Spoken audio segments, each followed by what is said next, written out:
بسم اللہ الرحمن الرحیم۔ العزیز، بڑی عزت دینے والا، سب پر غالب۔ یہ اسم عزت سے بنایا گیا ہے۔ عزت کے معنی ارجمندی، قوت و شوکت اور غلبے کے ہیں، اور عزیز وہ ہے جس میں صفات بالا بدرجہ اتم پائی جائیں۔ کفار نے ایک دیوی کا نام عزیٰ رکھ چھوڑا تھا، یہ نام بھی عزیز ہی کا مؤنث ہے۔ عزیز وہ ہوتا ہے جس میں عزت کے تمام معنی پائے جاتے ہیں، جیسے کہ اللہ تعالیٰ کا ارشاد ہے۔ سورہ فاطر کی آیت کا ترجمہ: جو عزت چاہتا ہو تو عزت ساری کی ساری اللہ کے لیے ہے۔ عزت کے 3 معنی ہیں۔ نمبر 1، قوت۔ اللہ تعالیٰ کا عظیم وصف ہے، مخلوق کی قوت کو اس سے کوئی نسبت نہیں۔ اللہ تعالیٰ ہی رازق اور متین قوت والے ہیں۔ فرمان الہی ہے: کیا انہوں نے دیکھا نہیں کہ بے شک اللہ تعالیٰ نے ان کو پیدا کیا جو ان سے قوت میں سخت تھے۔ اور ارشاد گرامی ہے، سورہ حج کی آیت کا ترجمہ: انہوں نے اللہ تعالیٰ کی قدر نہیں کی جیسا کہ ان کی قدر کا حق ہے، بے شک اللہ تعالیٰ قوی اور عزیز ہیں۔ دوسرے نمبر پر ہے عزت، جس سے مراد مضبوط ہونا ہے۔ وہ بذات غنی ہے، کسی کا محتاج نہیں، بندے اسے نفع و نقصان نہیں پہنچا سکتے، نفع و نقصان اس کے ہاتھ میں ہے۔ وہ مغلوب ہونے سے پاک و صاف ہے، دوسرا اس پر قدرت نہیں پا سکتا، اور اولاد اور شریکوں سے بری ہے۔ ارشاد گرامی ہے، سورہ صافات کی آیت کا ترجمہ: آپ کے رب العزت پاک ہیں اس سے جو یہ بیان کرتے ہیں، اور پیغمبروں پر سلامتی ہو۔ تمام تعریفات اللہ کے لیے ہیں جو جہانوں کے رب ہیں۔ تیسرے نمبر پر ہے قہر و غلبہ۔ ساری مخلوق اس کے سامنے مغلوب اور اس کی عظمت کے سامنے سرنگوں ہے۔ کوئی بھی چیز اس کے حکم کے بغیر حرکت نہیں کرتی، اور اس کی قدرت اور اذن سے ہی تصرف کرتی ہے۔ جو وہ چاہے وہ ہوتا ہے، جو نہیں چاہتے وہ نہیں ہوتا۔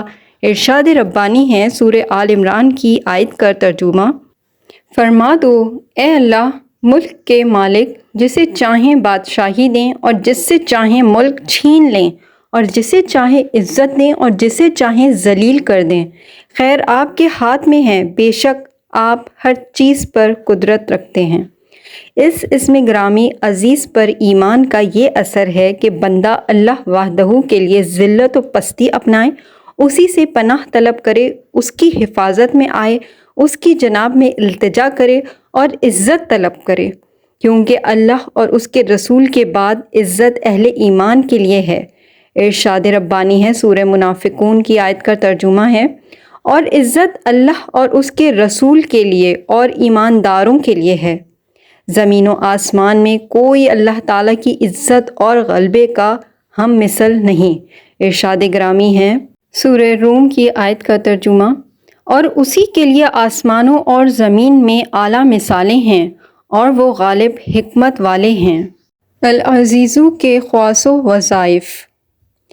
نمبر 1، جو شخص 40 دن تک 40 مرتبہ پڑھے گا، اللہ تعالیٰ اس کو معزز و متقی بنا دیں گے۔ نمبر 2، جو شخص نماز فجر کے بعد 41 بار پڑھتا رہے، وہ انشاءاللہ کسی کا محتاج نہ ہوگا اور ذلت کے بعد عزت پائے گا۔ نمبر 3، اگر لوگ رات کے آخری حصے میں جمع ہو کر 2000 بار یہ اسم مبارک پڑھیں تو رحمت کی بارش ہوگی۔ نمبر 4، جو یا عزیز من کل عزیز بحق یا عزیز پڑھے تو تمام مخلوق میں عزیز ہوگا۔ نمبر 5، جو اس اسم کو 94 دن تک 94 مرتبہ روزانہ پڑھ لیا کرے، وہ معزز و کامران رہے گا۔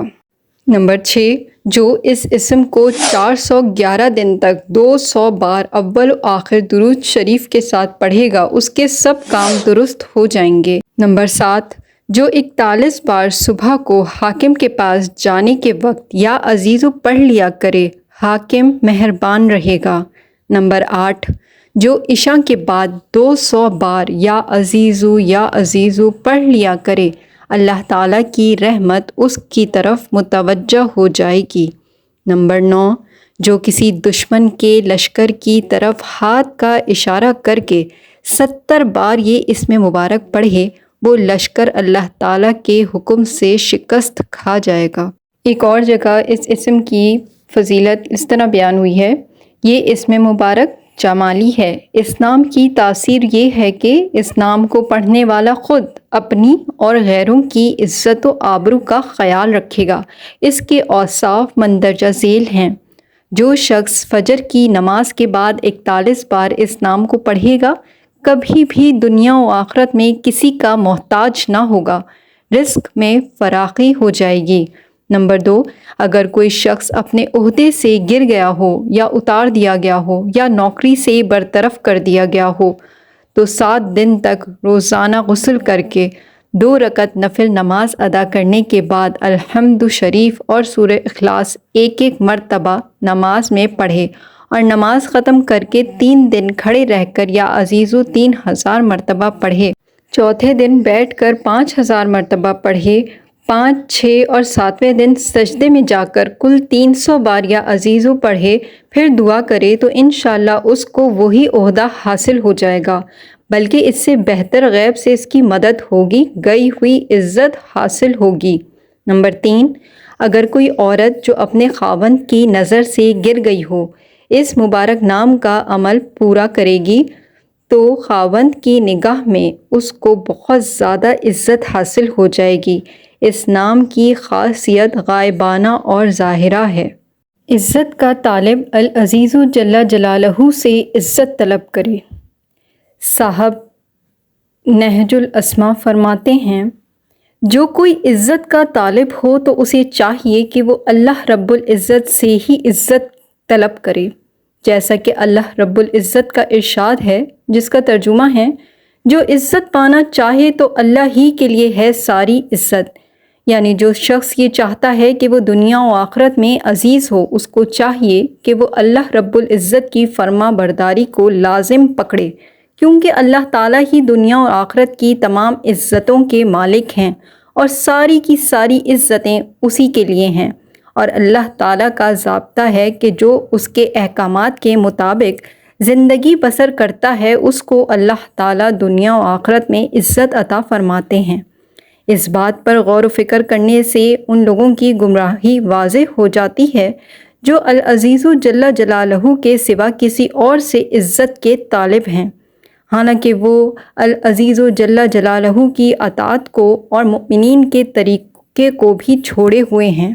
اس طرح انہوں نے العزیز جل جلالہ سے اعراض کر کے اور شریعت اور مؤمنین کی جماعت کو چھوڑ کر العزیز جل جلالہ کے دشمن یہود و نصارہ اور مشرکین سے یہ گمان رکھ کر دوستی کر لی کہ یہی عزت کا راستہ ہے۔ اللہ تعالیٰ ایسے ہی لوگوں پر نکیر فرماتے ہیں، ارشاد ربانی ہے جس کا ترجمہ ہے، وہ جو بناتے ہیں کافروں کو اپنا رفیق مسلمانوں کو چھوڑ کر، کیا ان کے پاس عزت ڈھونڈتے ہیں؟ حالانکہ ساری عزت تو اللہ ہی کے پاس ہے۔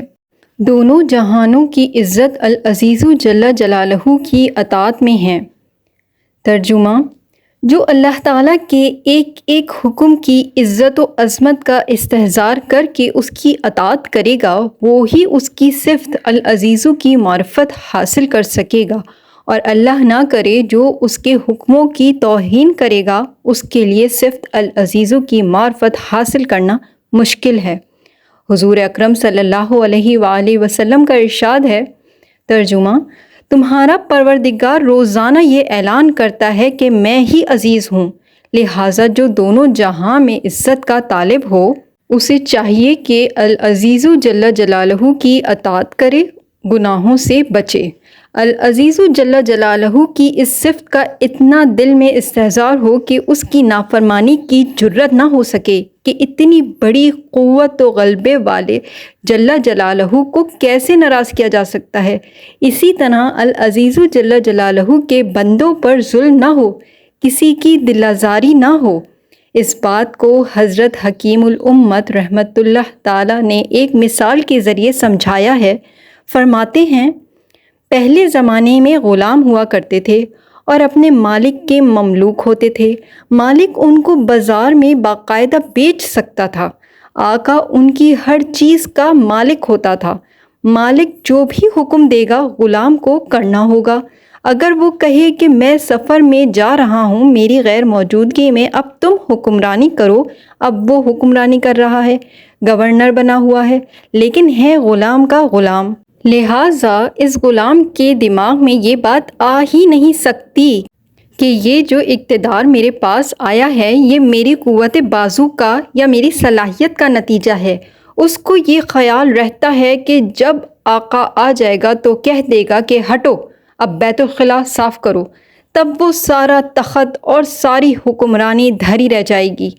معلوم ہوا کہ وہ غلام بے شک حاکم بن کر حکم چلا رہا ہے، لیکن ساتھ ساتھ اپنی حقیقت کا احساس بھی کر رہا ہے کہ یہ حکمرانی میرے مالک کی عطا ہے، حقیقت میں تو میں غلام ہی ہوں۔ یہ تو ایک غلام کا حال تھا، لیکن بندہ ہونے کا درجہ اس سے کہیں زیادہ نیچے ہے۔ لہٰذا جب العزیز جل جلالہ کسی بندے کو کوئی منصب عطا فرما دیں تو بندے کو سمجھنا چاہیے کہ منصب مجھے العزیز جل جلالہ نے عطا فرما دیا، اسی وجہ سے یہ کام انجام دے رہا ہوں، لیکن میں ان کا بندہ ہوں۔ میری حقیقت اس غلام سے بھی کم رتبہ ہے جس کو مالک نے تخت پر بٹھا دیا۔ کتنے غلام گزرے ہیں جنہوں نے بادشاہت کی ہے لیکن رہے غلام کے غلام۔ امید ہے آپ کو یہ ویڈیو سمجھ آئی ہوگی اور پسند آئی ہوگی۔ ویڈیو کو لائک ضرور کر دیجیے گا اور چینل کو سبسکرائب کر دیجیے گا۔ جزاک اللہ۔